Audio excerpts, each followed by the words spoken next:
Olwaleero wabaddewo ensinkano wakati w'ababaka abakiikirira ebitundu ebirimu obuvubi, minisitule y'obuvubi, amagye g'oku nnyanja n'abamu ku bakulembeze b'abavubi ng'olukiiko luno lukubiriziddwa amyuka sipiika Thomas Tayebwa nga lubadde ku Paalamenti. Lugendereddwamu okumalawo obumulumulu obuliwo ku nnyanja obulemesezza ebyenvuba.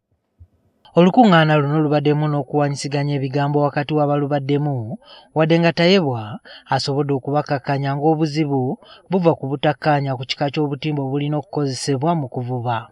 The other issue was on how the illegal nets are coming into the country. Because where are they coming from?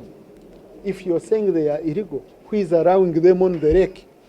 Oluvannyuma lw'ensinkano eno Tayebwa atubuulidde ebimu ku bibakkaanyizzaako.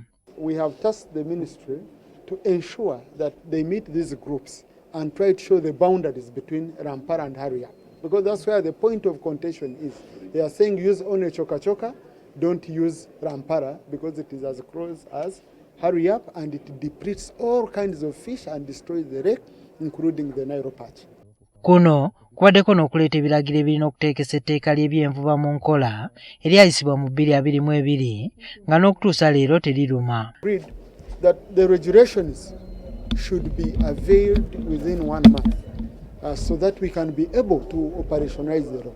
Otherwise, these conflicting guidelines, like the ones of fishing silverfish on Lake Victoria, we have been informed that this is a regional decision, that nets should be not more than 10 millimeters.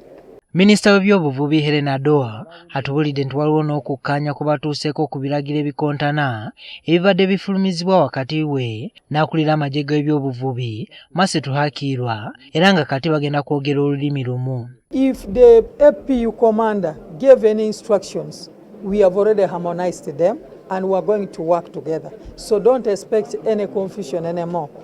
Tugende ku ground, ministry tugende ku ground tukole consultations tusobole okudda mu weeks 2 nga bamaze okonsultinga abantu wansi basobole okufuna enjawulo wakati wa Rampara ne Haruya kubanga balese n'ebitimba wali naye nga n'abamajje abasitudde okubireeta ekitwewunyisiza tebasobola na kubinnyonnyola. Abakulembeze b'abavubi nabo baliko bye boogedde.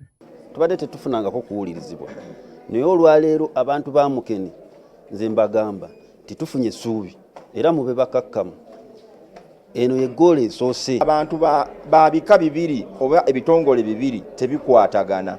Olutalo oluli wakati waabwe lutuleetedde obuzibu. Mulabidde ddala bulungi nnyo technical team ne enforcement nga buli omu ayogera biki ayogera bibye. Bano bakuddamu okusinkana oluvannyuma lwa Sabbiiti 2 okukuba ttooki mu ebyo ebisaliddwawo okulaba bwe batuuse. Juma Kiria, NTV Akawungeezi.